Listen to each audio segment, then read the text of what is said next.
Assalomu alaykum Qashqadaryo, Qarshining yigitlari, Kosonni yigitlari, Polni, Nishon, Beshkent. Bu xotdogni ko'pchilik biladi.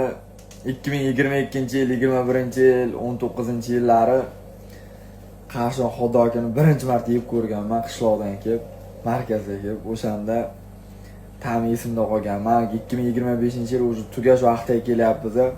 Qancha vaqt bo'ldi, butun O'rta Osiyo taniydigan yigit bo'ldi. Xotdog deyamiz, akam oldiga keldi. Yarim kechasi bitta akam o'zi ochiq ekan. Bitta kofecha bilan medlenniy yoshlik deysiz. Kamiryapsiz. Qarshi, misol Surxondaryo, Qashqadaryo ovqatda hech qaysi viloyatda ovqati endi o'zim viloyatim maqtab qo'yay. Endi meni kechirasizlar, hamma joy O'zbekiston nomeradi, lekin bizning ovqatlar baquvvat. Lo'boy joyda Qashqadaryo, Surxondaryo ovqati baquvvat, chunki kelib ketganlar biladi.